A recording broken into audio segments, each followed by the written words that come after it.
लोगोफोर बरायलायबाय नोंथांमोन गासैखौबो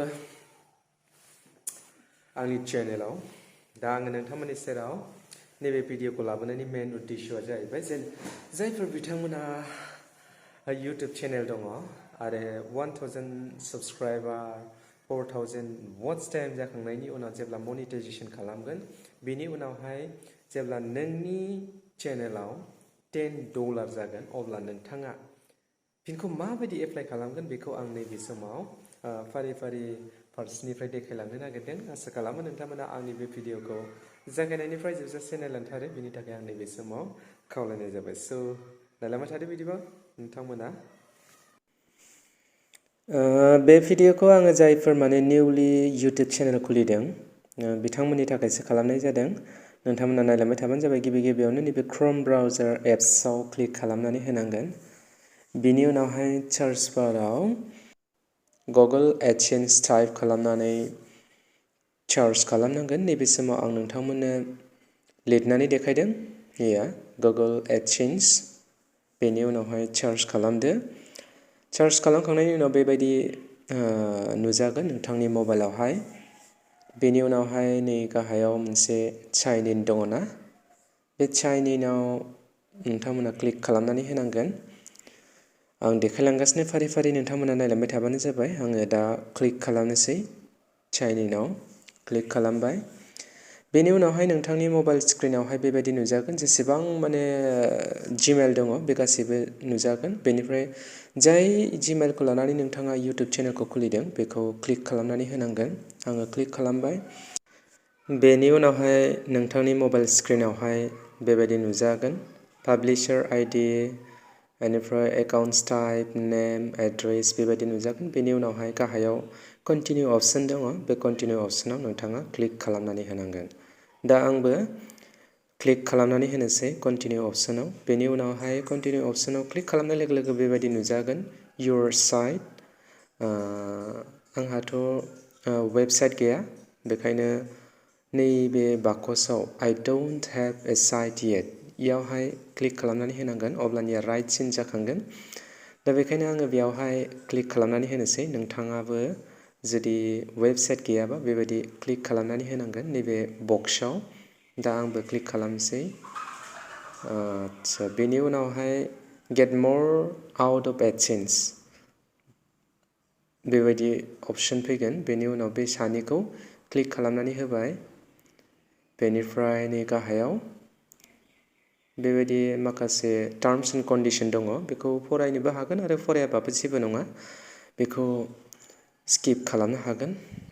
बेनि उनावहाय गाहायाव नेक्स्ट अपसन दङ। बेखौ थुना होनाय लोगो लोगो नोंथांनि मबाइलावहाय बेबायदि नुजाथिगोन।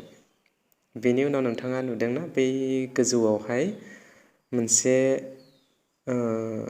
ब्लु वर्डजों लिरनाय, बेनो जाहैबाय एक्शन। बे गोजौनि बे एक्शनाव नोंथाङा क्लिक खालामनानै होनांगोन। आंबो क्लिक खालामनानै होनोसै।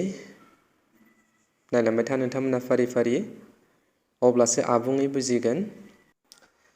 दानिया नायलांदो लोगोफोर, नै बेयावहाय नुदों नोंथाङा निउ पेमेन्ट्स एकाउन्ट बेखौ नुदों। बेखौ नोंथाङा नैबे कडिटआव नोंथाङा क्लिक खालामनानै हो खनसे। दा आंबो नैबेयाव कडिट दङ, बे कडिटआव खनसे क्लिक खालामनानै होनोसै। बिनि उनावहाय लोगोफोर नैबे गाहायाव पेमेन्ट्स दङ ना, बे राइट सिना, बे राइट सिनाव नोंथाङा क्लिक खालामनानै हो। क्लिक खालामनाय लोगो लोगो नोंथांनियाव बेबायदि अपसन फैलायगोन।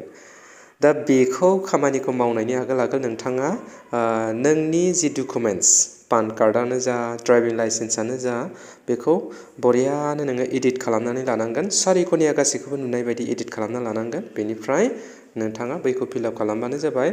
दा आङो आंनि मुंखौ बेयावहाय फिलआप खालामनानै होनाय जानोसै। सनिस्वर बसुमतारी होननानै आङो दा नै फिलआप खालामबाय। नोंथाङाबो गावनि जि रियेल नाम, बे रियेल नामखौ नोंथाङा टाइप खालामनानै होनांगोन। बेनि उनावहाय नै गाहायाव दङ सेलेक्ट आइडि टाइप। नोंथाङा माखौ होगोन ड्राइभिंखौ होयोबा ड्राइभिं पान कार्ड होयोबा पान कार्ड मात्र आधार कार्डआ बेयावहाय सोलिया दा आङो पान कार्डखौनो होनाय जानोसै आङो एडिट खालामखादोंमोन दा बेखौनो आङो सेलेक्ट खालामनानै होनोसै सेलेक्ट खालामनायाव एसे देरि लायो बेयो माबा जाबाय थायो गिदिंबाय थायो दा बेयो कमप्लिट जाबाय बेनिफ्राय नै बेक अफ आइडि बे आइडिनि बेक साइड दा आङो बेखौबो आपल'ड खालामनानै होनोसै जाथारसिगोन आजाव आच्छा जाबाय दा लास्टलि नोंथाङा नैबे नेक्स्ट अपसन दङ ना बे नेक्स्ट अपसनाव नोंथाङा क्लिक खालामनानै होनांगोन नेक्स्ट अपसनाव क्लिक खालामखांनायनि उनाव नायदो मा फैलायो आरो बेयावहाय फैबाय इन्टार इउर एड्रेस माखासे एड्रेसफोरखौ मा खालामनो होदों बेयावहाय माने आबुं खालामनो होदों फिलआप खालामनो होदों दा आङो बेयावहाय आंनि एड्रेस माखासेफोरखौ आङो टाइपिं खालामनानै होनोसै नोंथांमोनाबो गावबा गावनि जि रियेल एड्रेस बेखौ नोंथांमोना होनांगोन दा नैबेयाव आङो टाइप खालामनानै होनोसै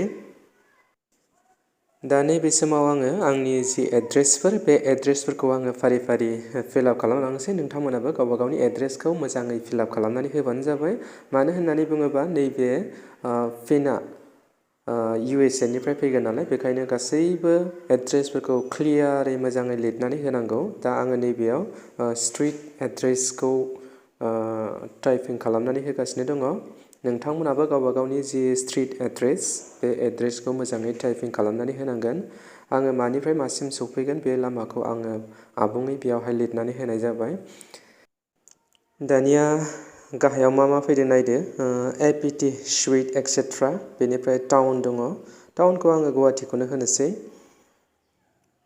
नोंथांमोना मा होयो होनो हागोन गावबा गाव सिटिखौ मानि आन्दाराव गोग्लैयो दा आङो बेयावहाय गुवाहाटीखौनो टाइप खालामनानै होनाय जानोसै नोंथांमोना गावबा गावनिखौ टाइप खालामनानै होनो हागोन बेनि उनाव गाहायाव दङ पिन कड जोंना पिन क'डआ जाहैबाय 781364 दा आङो बेखौ टाइप खालामनानै होनोसै 781364 बेनि उनाव